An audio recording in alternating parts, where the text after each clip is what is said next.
Big boss ಅಂತ ಒಂದು show ಮುಂಬೈಯಲ್ಲಿ ನಡೀತು, ಫಸ್ಟು ಸೀಸನ್ ಅದು ಆ್ಯಕ್ಚುಲಿ. ಅಲ್ಲಿ ನಿತಿನ್ ಕೃಷ್ಣಮೂರ್ತಿ ನನಗೆ ಡೈರೆಕ್ಟ್ರು, ಹಾಸ್ಟೆಲ್ ಹುಡುಗರು ಡೈರೆಕ್ಟ್ರು ಪರಿಚಯ ಆಗಿದ್ದು.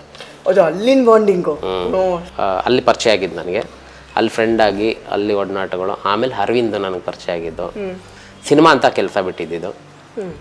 ಸಿನಿಮಾ ಕೆಲಸ ಬಿಟ್ಟ ಮೇಲೆ ಅವನು ಫೋನ್ ಮಾಡಿ ಹೇಳ್ದ ಒಂದ್ಸಲಿ, ಹಿಂಗೆ ಸಿನಿಮಾ ಸ್ಟೋರಿ ನರೇಷನ್ ಹೇಳಬೇಕು, ಬರ್ತೀಯಾ ಅಂತ. ಓಕೆ ಅಂದ್ಬಿಟ್ಟು ಜನರಲ್ಲಾಗಿ ಸ್ಟೋರಿ ನರೇಷನ್ ಕೇಳಿದ್ವಿ.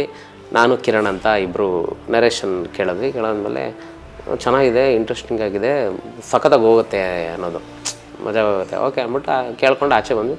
ನನಗೂ ಕಿರಣ್ಗೂ ಥಾಟ್ ಇರೋದು ಎಲ್ಲ ಸ್ಟೋರಿ ಚೆನ್ನಾಗಿದೆ, ಓಕೆ ಎಡಿಟರ್ ಯಾರು ಇರ್ಬೋದು, ಯಾಕಂದ್ರೆ ನಾವು ಅದೇ ಅಲ್ವಾ ಫೀಲ್ಡು.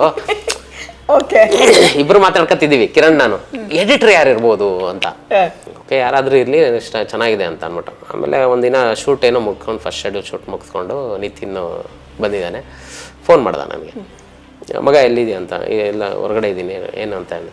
ಮಗ ಫಸ್ಟ್ ಶೆಡ್ಯೂಲ್ ಶೂಟ್ ಮಾಡ್ಕೊಂಡು ಬಂದಿದ್ದೀನಿ, ನಾಳೆ ಬಂದ್ಬಿಡು. ಓಕೆ ಆಯಿತು ಅಂತ ಹಂಗೆ ಸ್ಟಾರ್ಟ್ ಆಗಿದ್ದು.